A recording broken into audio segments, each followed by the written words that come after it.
마태복음 9장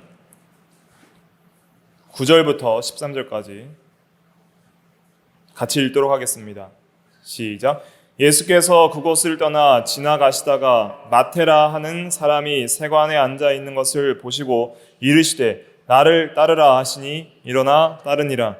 예수께서 마태의 집에서 앉아 음식 잡수실 때에 많은 세리와 죄인들이 와서 예수와 그의 제자들과 함께 앉았더니 바리새인들이 보고 그의 제자들에게 이르되 어찌하여 너희 선생은 세리와 죄인들과 함께 잡수시느냐. 예수께서 들으시고 이르시되 건강한 자에게는 의사가 쓸데없고 병든 자에게라야 쓸데 있느니라. 너희는 가서 내가 긍휼을 원하고 제사를 원하지 아니하노라 하신 뜻이 무엇인지 배우라. 나는 의인을 부르러 온 것이 아니요 죄인을 부르러 왔노라 하시니라. 아멘. 말씀의 제목은 마태를 부르신 예수님입니다. 사도 마태를 제자로서의 부르시는 내용이 마태복음 9장 9절부터 이제 기록이 되어 있습니다. 9절에 보면 예수께서 그곳을 떠나 지나가시다가 마테라 하는 사람이 세관에 앉아 있는 것을 보시고 이르시되 나를 따르라 하시니 일어나 따르니라 그랬습니다. 마테라는 뜻은 하나님의 선물이라는 의미입니다. 그래서 마태는 다른 성경에서는 레위라는 이름으로 기록이 되어 있습니다. 마가복음과 누가복음의 병행 구절에 보면 이제 마가복음 2장 13절부터 17절, 누가복음 5장 27절부터 32절에도 동일한 이제 내용이 기록이 되어 있는데 거기에서는 이제 레위라고 이제 기록이 되어 있습니다. 레위가 원래 본명이고 이제 마태는 이제 예수를 믿은 후에 개명한 그런 이름으로 우리가 추측을 할 수가 있습니다. 그래서 본인의 이야기이기 때문에 마태복음은 마태가 쓴 거기 때문에 자신에 대한 이야기는 굉장히 겸손하게 쓰고 있다는 것을 알 수가 있습니다. 그래서 과거 이제 세리의 일을 했던 그런 때 이제 레위라는 이름을 가지고 있었는데 이제 예수 믿고 변화받아 이제 새 사람 된 이후에는 아마도 사도 마태라고 이렇게 이제 기록을 하는 것으로 우리가 생각할 수 있습니다. 그가 이제 가지고 있던 직업이 무엇이었냐면 세리라는 직업이었는데 그 사람이 세관에 앉아 있었습니다. 그래서 이제 그 당시 세금을 걷는 그런 관직에 있는 사람이 세리였고 세관이라는 것은 오늘날 일종의 이제 세무서와 같은 그러한 곳이라고 할 수가 있겠죠. 그래서 이제 세리 걷는 그러한 일을 하는 이제 직장에서 근무를 하고 있는 상황이었는데 예수님께서 이제 그 근처를 지나가시다가 마태를 부르시는 거예요. 나를 따르라. 그러니까 마태가 누가복음 5장에 보면 모든 것을 버리고 주를 따르니라 이렇게 기록이 되어 있습니다. 근데 겸손하게 모든 것을 버렸단 말은 여기에 또 기록이 안 돼 있어요. 자기를 드러내기 위한 그런 기록들은 다 빼는 겸손을 또 여기서 배울 수가 있는 것이죠. 그런데 우리가 8장에서도 사람들을 부르는 내용들이 나오죠. 주를 따르는 이제 종주 각오에 대해서 8장 18절부터 22절에 보면 나를 따르라 그랬는데 내가 먼저 가서 아버지를 장사하는 것을 허락하게 하옵소서 이런 이제 말을 하면서 따르라고 했을 때 사람들이 여러 가지 변명들을 하는 것들을 우리가 8장에서도 살펴봤잖아요. 그런데 여기서 마태를 부르는 내용에서 있어서는 전혀 어떠한 그런 변명이나 따르지 못할 이유를 대지 않고 즉시 일어나서 모든 것을 버리고 따르는 것을 알 수가 있습니다. 그래서 참 제자는 예수님께서 명령하실 때 즉시 순종하고 또 모든 것을 버리고 오직 주를 따르는 일을 첫째로 하는 그것이 참된 믿음이고 그것이 참으로 효력 있는 부르심으로 부름을 받은 참된 택한 자들의 부르신 역사라는 것을 우리가 깨달을 수 있고 우리가 참된 믿음은 어떠해야 하는가 하는 것을 여기서 깨달을 수가 있는 것이죠. 그래서 우리도 예수를 믿게 된 것은 예수님께서 우리를 불러주셨기 때문입니다. 성령을 통해서 나를 따르라 이렇게 불러주신 거예요. 그러니까 우리가 세상의 모든 것들의 귀한 가치를 다 버리고 오직 예수를 따르는 길을 가기로 신앙생활을 결정을 하고 그 길을 따르기 위해서 우리가 살아가고 또 우리가 모여서 예배를 드리는 것이죠. 그래서 우리가 예배를 드리고 예수를 믿는다 하는 것은 세상에 내가 지금까지 중요하게 생각했던 모든 가치관들보다 첫째로 모든 것을 다 포기하고 첫째로 예수님을 따르고 그분의 말씀을 따르고 하나님의 영광을 위한 삶을 살겠다는 그런 선언이고 삶의 방향 전환이고 완전히 180도 삶의 방향이 삶의 가치와 방향과 목적이 전환되는 거라고 할 수가 있는 것이죠.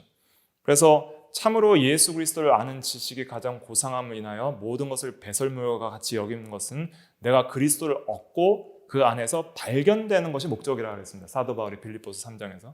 그러니까 지금까지 사도 바울 같은 경우에도 내가 중요하게 생각했던 어떤 유대교적인 전통과 할례를 받는 것과 율법을 준수하는 것과 바리새파 가말리엘 문화에서 수확한 그 지식, 그리고 사회적으로 높은 지위, 명성, 그런 것들, 자신의 행함의 열매들을 중요하게 생각했는데 그런 모든 것을 다 가치 없게 여기는 거예요. 나의 모든 행위와 선한 노력과 나의 지식들은 다 필요 없는 것이었다. 예수님이 없었다면. 예수님 때문에 모든 것들이 다 바로 잡히게 되고 삶의 목적과 방향과 나의 지식과 지금까지 알고 있었던 구약에 대한 해석들이 예수님을 통해서 모든 것이 재정립되기 시작하면서 예수를 아는 지식이 가장 최고다. 그것 때문에 내가 잘못 깨달았던 모든 비진리가 정화되고 빛으로 모든 것이 관통함으로써 바른 진리에 서고 바른 지식에 서고 바른 삶의 가치를 깨닫고 목적을 깨달으니까 예수님은 모든 것 중에 가장 귀한 분이다 하는 것을 깨닫고 예수를 아는 지식이 가장 고상함을 인하여 모든 것을 배설물과 같이 여긴다. 이런 고백이 나오는 것입니다. 그러니까 예수 믿는 성도들은 다 이런 고백이 있어야 됩니다. 너가 세상과 물질과 모든 다른 세상적 가치보다 주님을 더 귀하게 여길 거냐 할 때 아무런 고민이 없어야 되는 거예요. 조금 고민 좀 해보고 하겠습니다. 조금 고민 좀 해보고 하겠습니다. 이거 먼저 하면 내가 충성을 다하겠습니다. 한 10년만 이걸 하다가 다른 걸 충성하겠습니다. 그런 거 아니에요. 그냥 깨닫는 즉시 돌이켜서 일어나 모든 것을 버리고 따르는 거예요. 그렇다고 모든 세상적인 직업이나 자기가 하던 일들을 다 무조건 버리라는 그런 의미가 아닙니다. 특별히 마태 같은 경우는 제자로서 주의 사도로서 부르심을 받았기 때문에 버린 것이고, 특별히 또 바울 서신에 보면은 있는 그 자리에서 하나님을 따르는 말씀이 있어요.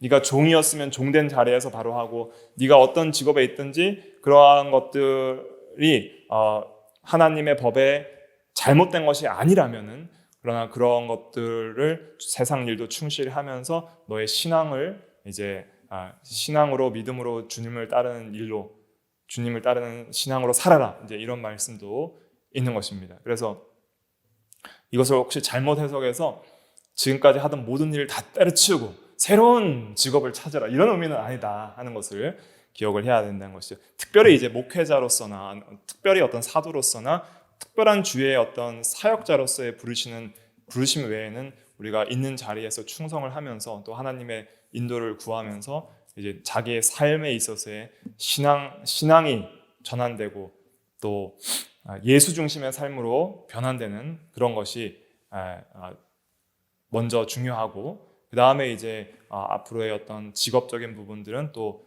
이제 우리가 하나님의 뜻을 구하면서 또 현재 맡은 일에 충성하기를 하나님께서 원하신다 하면은 그렇게 충성을 해야 되겠고, 또 이제 다른 일을 하기를 원하시면 또 다른 일을 하고, 그것은 하나님의 인도를 따라가는 그런 문제라고 할 수가 있겠습니다.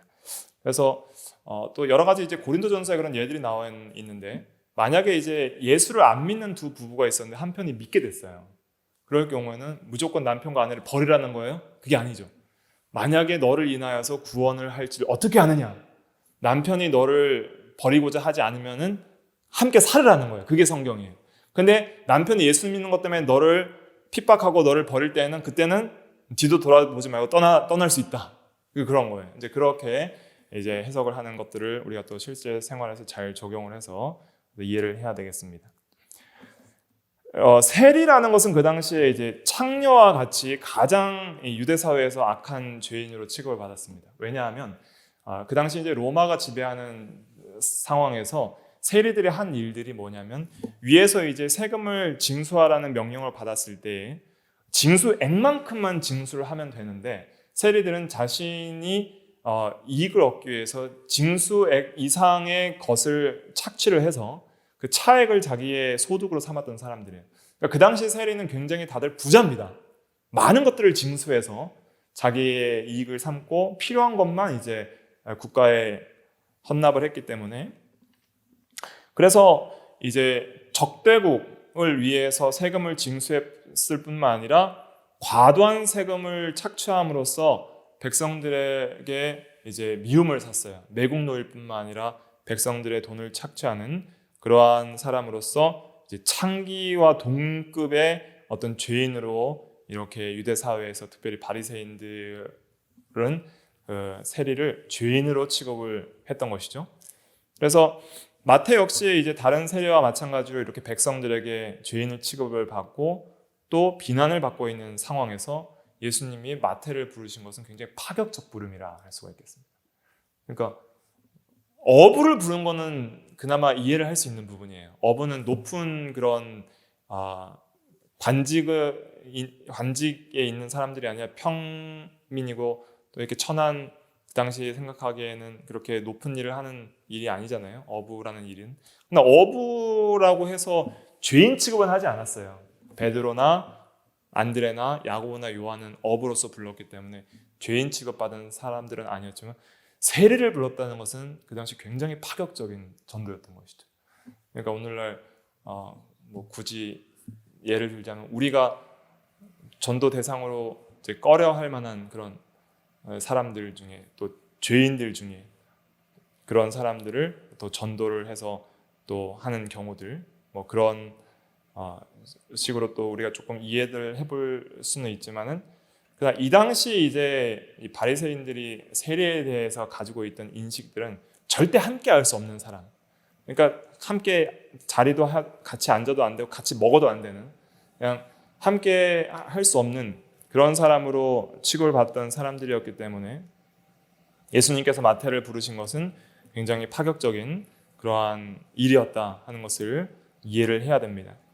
그런데 이제 마태가 이렇게 모든 것을 버리고 주님을 따라서 제자가 되었을 때 굉장히 기뻤던 거예요. 너무 기뻐가지고 구원의 은혜에 너무 감사해서 이제 자기 세리 친구들을 초청해서 마태의 집에서 이제 잔치를 열게 됩니다. 그것이 이제 10절에 나와 있습니다. 9장 10절 같이 읽어볼게요. 시작. 예수께서 마태의 집에서 앉아 음식을 잡수실 때에 많은 세리와 죄인들이 와서 예수와 그의 제자들과 함께 앉았더니, 여기 이제 죄인들이 왔다 그랬잖아요. 근데 이 죄인들이라는 것은 이 당시 사회의 어떤 법을 어긴 그런 죄인들이 아니라 이 당시에 이제 유대 사회에서 죄인들이라고 인식되던 사람들을 가리키는 거예요. 죄인들이라고 욕을 먹던 사람들을 이제 이렇게 표현한 것이죠. 그런 사람들이 예수와 그의 제자들과 함께 앉았더니 그랬습니다. 근데 누가복음 5장 29절에 보면 그냥 잔치가 아니라 레위가 예수를 위하여 자기 집에서 큰 잔치를 하니 그랬습니다. 굉장히 잔치 규모가 컸던 거예요. 근데 또 겸손하게 큰을 뺐죠. 빼고 이제 그냥 이렇게 음식 잡수실 때 이렇게 표현을 하고 있습니다. 식사 정도만 한 걸로 알고 있는데 그게 아니라 친구들을 모을 수 있는 친구들 다 모아서 크게 잔치를 베풀면서 예수님의 복음을 들을 수 있는 어떤 말씀성회 같은 그런 의미로서 이렇게 또 한 의미가 있다. 우리가 그렇게 이해를 할 수가 있죠. 복음 전파의 목적으로서 이렇게 크게 또 잔치를 베풀고 죄인들이 회개하고 돌이킬 수 있는 그런 기회의 장을 또 은혜 받은 마태가 이제 연 것이죠. 근데 이 당시에 이제 유대 사회에서 함께 식사를 한다는 것은 그 사람과의 어떤 가족 관계를 표현하는 것이고 정말 긴밀한 함께하는 공동체의 일원이며 평화와 사랑과 인정과 또 이런 우위를 그런 다지는 자리가 식사 자리예요. 그러니까 식사 자리라는 것은 단순한 자리가 아니라 정말 함께 사랑하는 가족과 같은 그런 관계에 있는 사람들이다 하는 그런 표현이고 또 함께 평화롭게 교제하는 그런 표현이라고 할 수가 있겠죠. 그럴 때 이제 바리새인들이 그것을 보고 죄인과 함께 이렇게 교제한다는 생각에 예수님을 비판하게 됩니다. 11절 말씀 같이 읽어볼게요. 11절 시작. 바리새인들이 보고 그의 제자들에게 이르되 어찌하여 너희 선생은 세리와 죄인들과 함께 잡수시느냐. 이제 함께 교제하는 것에 대해서 굉장한 이 불만을 가지고 이렇게 비판을 하는 거예요. 그런데 이 바리새인들이 예수님께 직접 얘기는 안 해요. 이렇게 멀리서 제자들에게 그 곁에 있는 제자들에게만 얘기하는 모습을 볼 수 있어요. 그러니까 예수님께 직접 얘기하는 것이 좀 두려워서 그랬을 수도 있지만은 그 죄인들과 같이 있는 자리에 최대한 멀리 있는 거예요. 잔치 자리가 이렇게 있으면 그 당시에 이제 이렇게 오픈되어서 이렇게 잔치를 하기 때문에 사람들이 많이 모여 있잖아요. 바리새인들은 그 중심으로 가지 않고 그 죄인들과 엮이기 싫으니까 최대한 멀리 떨어져서 있다가 그 근처에 오는 제자들에게 말을 하는 거예요. 그 근처에 이제 있는 좀 멀리 떨어진 제자들에게 너희 선생은 이제 멀리서 이렇게 비판을 하는 거죠. 너희 선생은 어찌하여 세리와 죄인들과 함께 잡수시냐? 어떻게 죄인들과 교제를 할 수가 있느냐? 그렇게 이제 비판을 하는 겁니다. 그때 예수님께서 그것을 들으셨다 그랬죠? 12절 말씀 같이 읽어보겠습니다. 12절 시작. 예수께서 들으시고 이르시되 건강한 자에게는 의사가 쓸데없고 병든 자에게라야 쓸데있느니라. 이 말씀을 해주시는 거예요. 상식적으로도 건강한 자에게는 의사가 쓸데없고 병든 자에게라야 쓸데가 있느니라. 그런데 지금 이 말씀의 핵심은 뭐예요? 너희들은 스스로 건강한 자라고 생각하느냐? 이 말이죠. 근데 모든 인간은 다 병든 자다. 그리고 모든 인간은 영적으로 병든 자인 즉 죄인이다. 이런 말이죠. 죄인에게라야 누가 필요하다는 거예요? 영적인 의사, 영혼의 의사, 구원자가 필요하다. 죄인에게라야만 구원자가 필요하다. 죄인이라는 것을 깨닫는 자에게라야 구원자를 믿는 믿음이 있을 것이다. 죄인에게 자기가 죄인이라는 생각을 가진 자가 예수를 믿을 것이다 하는 것을 가르쳐 주시는 것이죠. 그러니까 너희는 스스로 자신의 외적인 행위를 보고 의인이라고 생각하느냐? 그러니까 영적으로 건강한 자라고 생각하느냐? 그러나 건강한 자라고 스스로 생각하는 자는 예수가 필요 없다. 너희가 스스로 의롭다고 생각하는 자들은 예수가 필요 없다. 그러나 내가 스스로 죄인이라고 생각하고 영적으로 병든 자고 나는 구원받아야 될 자고 나는 치료받아야 될 자라고 생각하는 사람은 반드시 누굴 찾는다? 의사를 찾게 되어 있다. 그러므로 너희들이 생각하는 이 죄인들이 왜 예수와 함께 있어야 되는지를 너는 깨닫지 못하고 있다. 자기를 의롭게 여기지 않고 스스로 죄인이라고 생각하는 자가 정말 필요한 게 뭐예요? 구원자인 거예요. 구원자. 자기의 죄에서 구원해 주실 예수. 그래서 예수라는 이름의 뜻이 뭐예요? 자기 백성을 그들의 죄에서 구원할 자이심이라 그랬잖아요.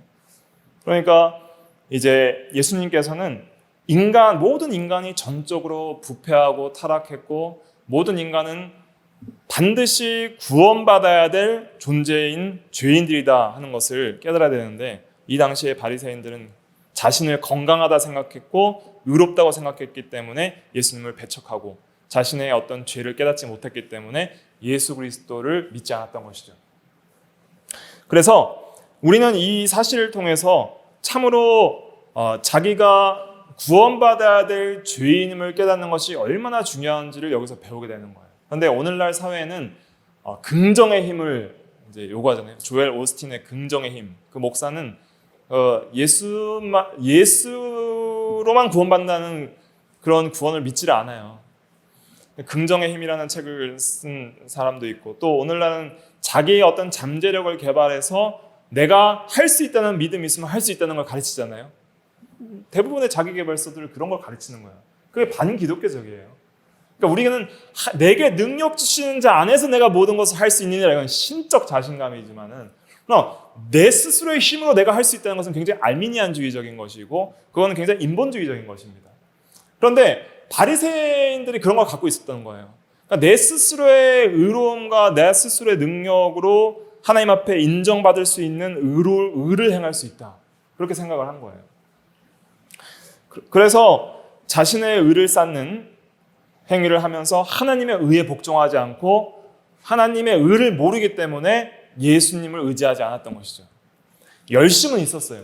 열심은 있었지만은 하나님의 의를 모르니까 하나님의 공의가 얼마나 무서운지를 모르니까 하나님이 얼마나 털끝 같은 조그마한 죄도 용납하지 않는 그런 의로운 분인지를 모르니까 하나님의 의를 모르고 하나님의 의에 복종하지 않는 죄를 범하고 예수를 믿지 않는 죄를 범하게 된 것이죠. 로마서 10장 한번 찾아보겠습니다. 로마서 10장.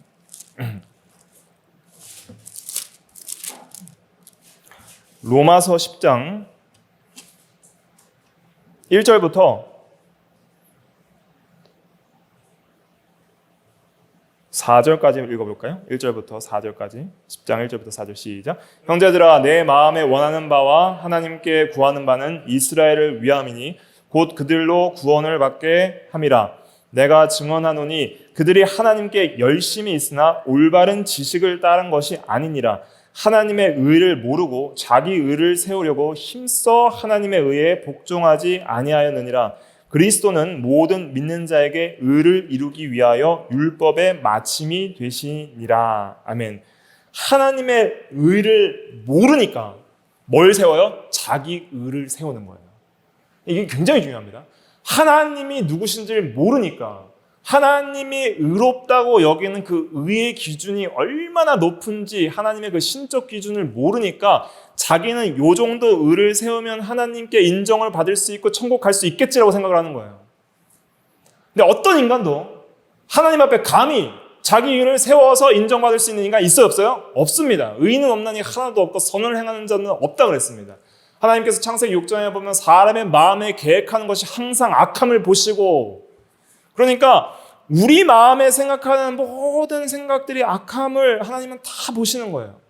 근데 한 사람도 자기는 평생 살면서 한 번도 악한 생각을 한 적이 없습니다라고 말할 수 있는 사람이 있어요, 없어요? 없는 거예요. 어떤 엄마가 한 아이에게 물어봤대요. 너는 하나님이 너를 구원하실 수 있을 것 같아? 그러니까 네. 왜? 저는 착한 일을 하니까요. 근데 니는 착하다고 생각하니? 근데 갑자기 침묵이 흐르더니 아니요. 그런다는 거예요. 우리가 모든 사람에게 물어봐요. 여러분은 평생 살면서 한 번도 나쁜 생각을 하시지 않습니까? 예수 안 믿는 사람도 그건 아닌데요. 근데 사람들은 왜 자신이 한 번도 악한 생각을 안 한 적은 없지만은 그래도 저는 천국 갈 수 있어요 라고 생각하는 이유는 뭘까요? 모든 인간들은 다 그러니까, 모든 인간들은 다 실수를 할 수밖에 없는, 인간은 원래 실수를 할 수밖에 없지 않아요? 그러니까 실수하고 좀 악한 생각을 하고 하는 것들을 정당화시키는 거예요. 완벽할 수는 없잖아요. 완벽한 인간은 없잖아요. 그러나 그래도 비교적 선하지 않나요? 이거예요. 근데 하나님은 비교적 그런 거 따지지 않아요. 하나님은 한 번이라도 죄를 지으면 그 사람은 하나님 앞에 지은 죄로서 영원한 심판을 하시는 공의로우신 하나님입니다.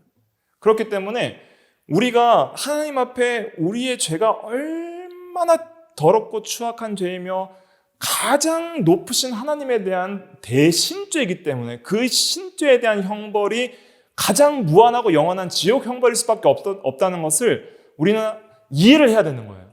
그러니까 어떤 사람들은 왜 하나님을 어떻게 지옥이라는 그 영원하고 무한한 그 고통을 당하게 하실 수 있죠? 왜냐하면 하나님께 대한 아주 작은 죄도 하나님께 대한 죄이기 때문에 그만큼 큰 죄인 거예요. 그러니까 하나님의 의의를 모르고 하나님이 누구신지를 모르니까 예수를 귀한 줄 모르고 예수를 믿지를 않는 것이죠. 그리고 우리가 생각하기에 내가 봐도 내가 죄인인데 하나님은 우리보다 크시고 우리의 마음을 더 잘 아시는데 내가 봐도 내가 죄인이면 하나님 보시기엔 얼마나 죄이겠냐는 거예요. 내가 봐도 내 죄가 보이는데 하나님 보시기엔 얼마나 크겠냐는 거예요, 그 죄가. 근데 그걸 모르는 거예요, 사람들이. 그러니까 성경에 다 기록이 되어 있습니다. 요한일서 한번 찾아볼게요. 요한일서.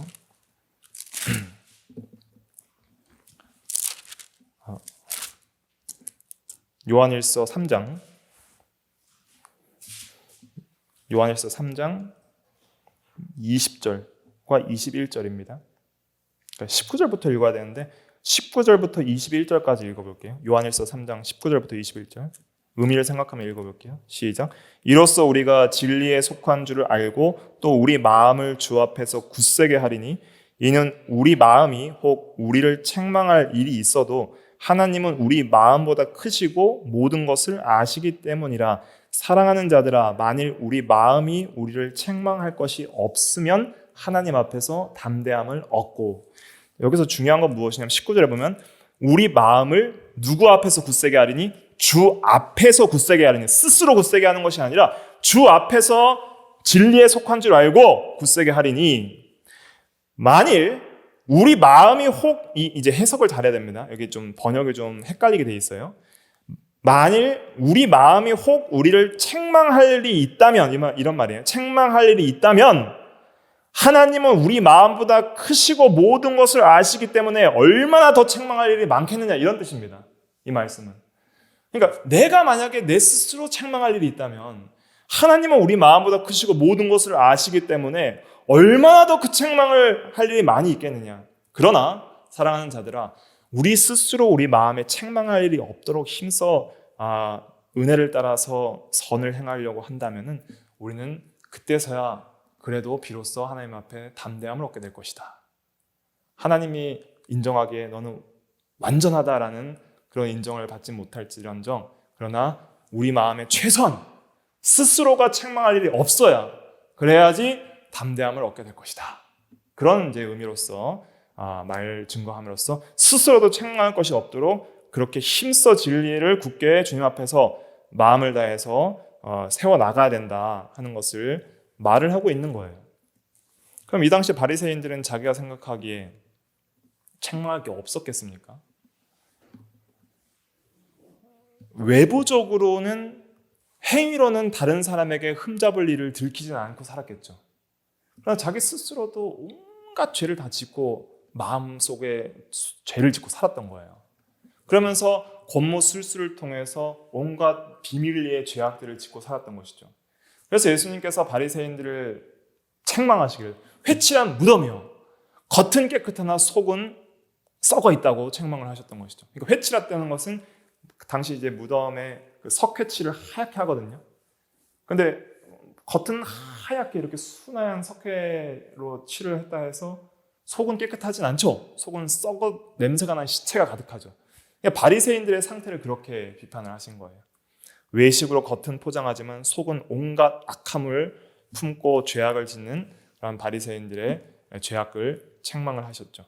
그러나 바리새인들은 스스로 자신들의 외적인 행위를 통해서 다른 사람과 비교하여서 비교적 나는 세리나 창기들보다는 외적으로 드러나는 그런 행위에 있어서는 저들보다 의롭다 하는 그 정도 상대적인 자신의 행위의 의로움을 가지고서 하나님 앞에 설 수 있다는 그런 큰 착각을 함으로써 예수를 믿지 않는 중대한 범죄를 저지르게 된 것입니다.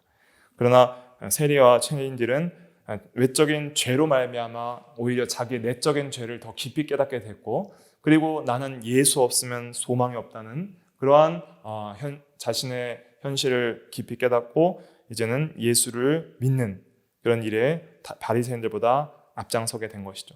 그러나 이 모든 것은 결국은 하나님을 알므로써 가능한 겁니다. 무조건 자기가 외적으로 죄를 많이 짓는다고 자기 죄를 깨달을까요? 그렇지 않아요. 죄를 많이 지을수록 죄를 못 깨닫습니다. 왜냐하면 죄와 자기가 하나가 되기 때문에요. 그런데 언제 우리가 죄를 깨닫냐면 하나님을 알 때 죄를 깨닫는 거예요. 하나님 알 때. 그러니까 바리새인들도 결국 뭘 몰랐기 때문에 죄를 못 깨달았어요. 하나님을 모르니까. 하나님의 의를 모르니까 힘써 열심은 있지만은 하나님의 의에 복종하지 않고 자기 의를 세웠잖아요.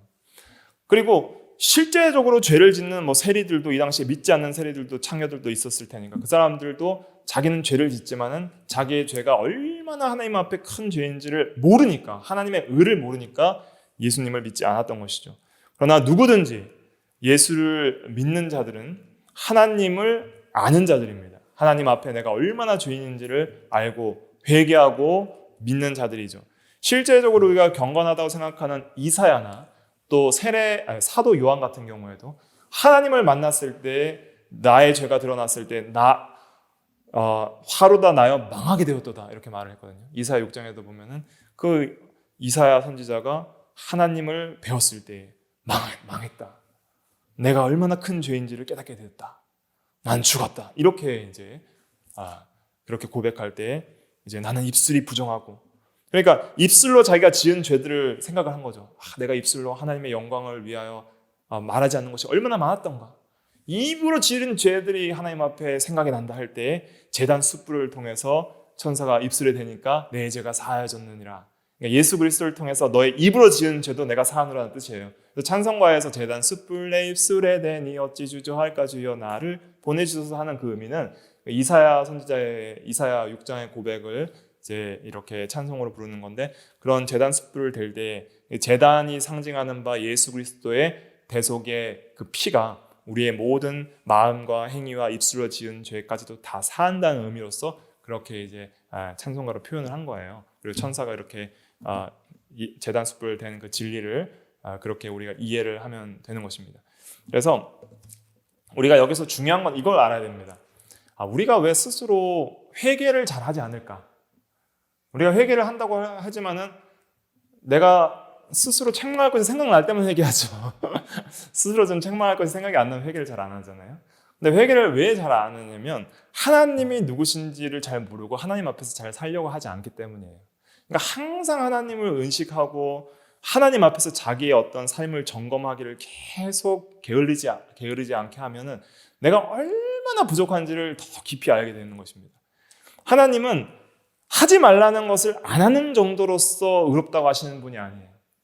하라는 명령을 100% 순종하지 못한 것도 다 죄로 여겨요. 그렇기 때문에 내가 정말 하나님 앞에 완전한 기도를 맨날 드리고 사는가? 내가 하나님 앞에 완전한 사랑을 드리고 사는가? 하나님 앞에 1분 1초도 아끼지 않고 정말 완벽하게 살고 있는가? 그걸 점검해 봤을 때 정말 한없이 부족하다는 것을 느끼죠. 그럴 때마다 하나님, 우리는 죄인입니다. 우리는 게으르고 부족하고 나태하고 아주 자기만을 사랑하고 또 세상을 사랑하는 죄인입니다 라고 밖에는 고백할 수가 없는 것이죠. 그러면 우리는 그 고백 안에서 결국 우리는 예수님 외에는 소망이 없습니다. 예수만이 나의 의이고 나의 구세주이고 나의 구주고 나의 모든 것입니다 하는 그 고백이 이제는 나오게 되는 것이죠. 하나님을 알고 나를 바로 할 때 정말 예수님이 누구시고 예수밖에 소망이 없고 예수가 가장 귀하다는 것을 우리는 더욱더 확실하게 깨닫게 되는 것이죠. 그러니까 건강한 자에게는 의사가 쓸데없고 병든 자에게라 쓸데가 있느니라. 자기가 주인인 줄 알고 내가 얼마나 영적으로 병든 자인 줄 알 때 그때 우리 예수님이 얼마나 우리에게 가장 유일한 소망이라는 것을 그때야 비로소 알게 되는 것이죠. 그럼으로써 예수만을 의지하는 신앙이 더욱더 강해진다는 것을 우리는 배워야 됩니다. 마태복음 9장 13절 같이 읽어볼게요. 13절 시작. 너희는 가서 내가 긍휼을 원하고 제사를 원하지 아니하노라 하신 뜻이 무엇인지 배우라. 나는 의인을 부르러 온 것이 아니요 죄인을 부르러 왔노라 하시니라. 여기서 의인을 부르러 온 것이 아니요라는 것은 진짜 의인을 말하는 것이 아니라 스스로 자기를 의롭다는 자들을 말하는 것입니다. 스스로 자기를 의롭다 여기는 자들을 부르러 온 것이 아니고 자기가 스스로 죄를 깨닫고 자복하고 회개하여서 이제는 자기의 죄를 구원하기 원하는 자들을 부르러 왔느니라. 다른 성경에서는 뭐라고 했냐면 회개시키려 왔노라 그렇게 말을 하고 있습니다. 누가복음 5장 32절 말씀 찾아보겠습니다. 누가복음 5장 32절 말씀. 누가복음 5장 신약 97페이지 누가복음 5장 32절 같이 읽어볼게요. 시작. 내가 의인을 부르러 온 것이 아니요 죄인을 불러 회개시키러 왔노라. 좀 더 자세하게 나와 있죠. 죄인을 불러 자기 죄를 깨닫게 하고 회개시켜서 예수 그리스도를 믿고 구원을 받게 하려고 내가 왔다. 이렇게 말하고 있습니다. 근데 여기서 이제 핵심은 뭐냐면 긍휼을 원하고 제사를 원하지 아니하노라 하는 것은 이제 호세아 6장 6절에 대한 인용인데 하나님께서 제사를 원하지 않는다는 것은 진짜 제사를 아예 원하지 않는다는 의미가 아니라 긍휼 없는 제사를 원하지 않는다 이런 의미입니다. 그러니까 긍휼과 사랑 없는 그런 제사, 전혀 그런 마음도 없고 긍휼도 없고 또는 사랑도 없는 그런 제사. 그러니까 외적인 면만 강조하는 형식주의, 바리새인들과 같은 형식적인 외적 의를 준수하는 또 외적인 형식주의 제사만을 추구하는 자들의 그런 제사를 원하지 않는다는 거예요. 그래서 이 긍휼이라는 것은 이제 내적인 면이죠. 긍휼이라는 것은 사랑의 한 측면으로서 불쌍히 여기는 마음이 긍휼입니다. 사랑의 한 측면으로서 불쌍히 여기는 마음이 긍휼이죠. 그런데 그 긍휼 같은 것이 전혀 없이 이제는 외적인 형식만을 갖춘 것은 하나님께서 받지 않으시는 제사라는 것이죠. 여기서 말하는 것은 실제적으로 우리가 정말 하나님의 긍휼을 깨닫고 죄인을 용서하신 하나님의 긍휼을 깨닫고 회개하는 마음으로 나오는 제사를 받으신다는 의미도 있고, 정말 하나님의 그 긍휼을 받았다면 정말 그런 긍휼한 마음을 가지고 다른 사람을 또 대할 수 있는 마음으로, 정말 죄인을 불쌍히 여기는 마음으로 나오는 사람의 제사를 받으신다는 거예요. 바리새인들처럼 자기를 의롭게 여기고 다른 사람들을 죄인들처럼 취급하면서 그들이 구원받기를 전혀 원하지 않고 그들을 완전히 배척하는 그런 사랑 없는 마음에 그들의 예배를 받지 않는다는 뜻이죠. 그리고 정말 하나님께서 받으시는 제사는 내가 먼저 하나님의 긍휼과 용서와 사랑을 받아 구원받은 자로서 하나님의 그 긍휼하심을 깨닫고 그 긍휼에 감격해서 나오는 예배, 그걸 먼저 받으시고, 또 하나님께 감사할 뿐만 아니라 다른 사람도 여전히 자기와 똑같은 긍휼받아야 될 자임을 깨닫고 그들도 구원받기를 원하는 그런 긍휼과 사랑을 가지고 나오는 제사, 그것을 하나님께서 받으신다는 것이죠. 그래서 먼저는 자기가 먼저 하나님께 긍휼을 받고 제사를 해야 됩니다. 이제 오늘날로 적용을 하면 자기가 먼저 하나님의 긍휼을 깊이 깨닫고 예배를 드려야 된다는 거예요. 하나님에 대한 긍휼과 감사와 사랑에 대한 감격이 없이 드리는 예배는 하나님께서 받지 않으십니다. 시편 51편 17절 한번 찾아볼까요? 시편 51편 17절. 시편 51편 17절. 구약 840페이지. 같이 읽어볼게요. 시작. 하나님께서 구하시는 제사는 상한 심령이라. 하나님이여 상하고 통회하는 마음을 주께서 멸시하지 아니하시리이다. 우리가 항상 예배드리기 전에 이 심령이 돼야 됩니다. 주일 오전에도 같이 기도할 때 상하고 통회하는 심령 달라고 예배를 위해서 기도하자고 하잖아요. 항상 이 마음이 돼야 예배를 받으시는 거예요. 상하고 통회하는 심령에 대해서 주여 저는 죄인입니다. 예수 아니면 소망이 없습니다. 그리스도의 피를 의지하여 이 시간 하나님 보좌 앞에 담대히 나갑니다. 주여 저희들을 받아주시옵소서. 용서하여 주시옵소서. 우리의 마음을 새롭게 하여 주시옵소서. 주님 없으면 소망이 없나이다. 주여 저희들에게 긍휼을 베풀어 주시옵소서 하는 그런 마음을 가지고 가야 되는 거예요. 하나님 일주일간 잘 살았습니다. 저는 당연히 하나님 앞에 오늘 예배 참석할 자격이 있습니다 하면서 목을 꼿꼿하게 펼치고 일주일 동안 많은 거룩한 일을 했습니다. 그렇게 자랑하고 오는 사람들의 제사를 받지 않으신다는 거예요.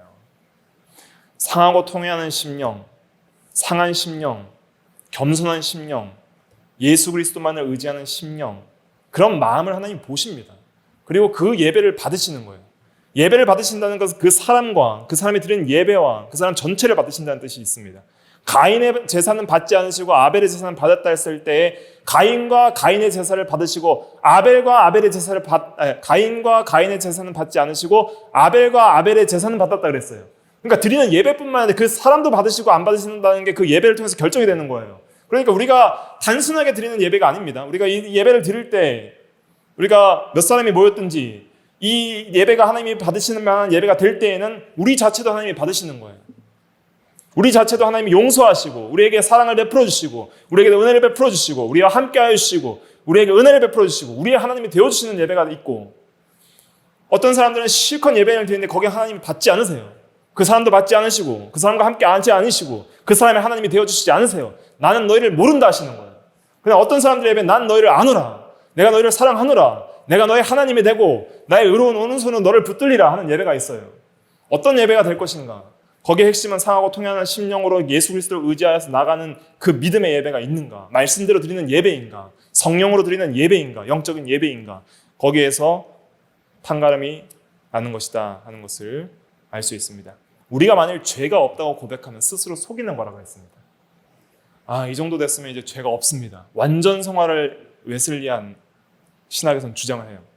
이 세상에서도 완전하게 예수님처럼 성화를 할 수 있다는 주장이에요. 그것은 거짓입니다. 왜냐하면 요한일서 1장 8절 한번 읽어볼게요. 요한일서 1장 8절.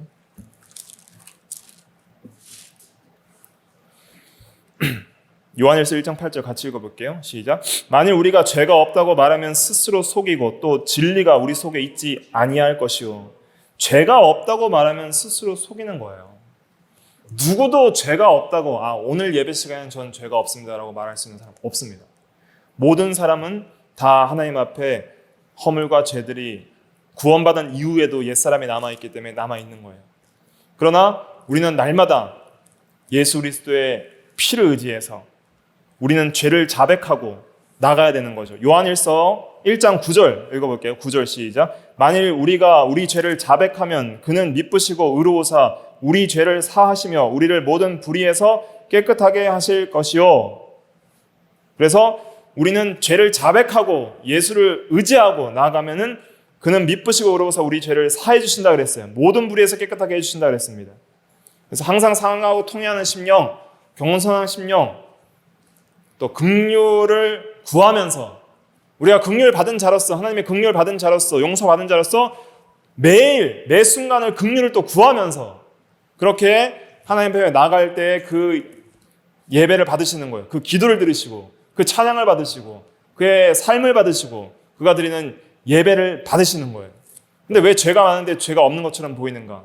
하나님 앞에 나아가지를 않으니까, 하나님을 모르니까, 하나님을 아는 지식이 없으니까, 하나님 기준에서 얼마나 우리가 죄인인지를 모르니까, 하나님의 기준 자체를 모르니까 자기를 의롭다고 생각하는 착각에 빠져서 스스로 속이는 거예요. 그러니까 자기가 죄가 없다고 하는 자는 스스로 속이는 거예요. 스스로. 내가 죄가 있는데 자기 죄를 모르니까 나는 죄가 없다고 생각을 하는 거예요. 그러니까 스스로 속는 거예요. 그것을 우리는 조심해야 됩니다. 우리는 구원받은 죄인입니다. 의인인 동시에 죄인이에요. 법적인 의인이고 현재 상태에는 구원을 이뤄나가는 아직도 여전히 죄가 남아있는 죄인이에요. 그러니까 이러한 것들을 이해해서 우리가 날마다 하나님 앞에 예수님만을 의지해서 날마다 나아가는 신앙으로 살아가야 됩니다. 진리에 굳게 서서 더욱더 하나님을 아는 지식에 있어서 자라나야 우리의 죄를 알고 예수님이 얼마나 귀한 줄 알고 진짜 실제적 구원을 그때부터 이뤄나갈 수 있는 거예요. 그래서 실제적으로 미쁘사 우리의 불의에서 우리를 깨끗하게 하시는 놀라운 하나님의 구원의 역사를 경험할 때 마음이 새롭게 되는 것이고 삶이 변화가 되는 것입니다. 절대로 우리 스스로의 능력과 힘으로 한 털억도 우리를 의롭게 할 수가 없는 거예요. 법적으로도 의롭게 하시는 분이 예수님이지만 실제적으로 우리를 의롭게 하시는 분도 예수님이에요. 성령의 역사고. 그런데 그러한 모든 것을 우리의 또한 새 사람과 새 마음의 어떤 믿음, 의지하는 면, 거룩하고자 하는 면, 그런 것들, 은혜의 수단들을 힘써 활용하려고 하는 면, 자복하고 통회하는 심령과 믿음으로 하나님을 의지하려고 하는 그런 믿음을 보시고 우리 가운데 100% 역사하사 이루어 주시는 거예요. 그래서 칭의와 종생은 하나님이 전적으로 하나님 측면에서 이루시지만은 그러나 우리가 믿고 이제 성화를 이루어 나가는 면에 있어서는 또한 우리가 힘써 믿어야 될 것도 있어야 됩니다. 그것은 중요한 부분이에요. 이제 구별되는 부분이에요. 그래서 우리가 힘써서 더욱더 하나님을 의지하기를 힘써야 됩니다. 매일 기도하기를 힘쓰고 성경 읽기를 힘쓰고 자기의 죄를 깨달아서 회개하기를 힘쓰고 더욱더 예수님을 귀하게 여기고 예수를 아는 지식에서 자라나고 예수님을 더욱더 의지하기를 힘써 나가야 됩니다. 그래야지 진짜 제자예요. 그래야지 예수님만을 따르는 제자인 거예요. 모든 것을 버리고 주를 따른다고 하면서 온갖 세상의 것들을 다 가지고 갈 수는 없는 거예요. 그렇기 때문에 우리는 이러한 진리들을 바로 깨닫고 믿음으로써 살아가는 우리가 다 되어야 되겠습니다. 기도하겠습니다.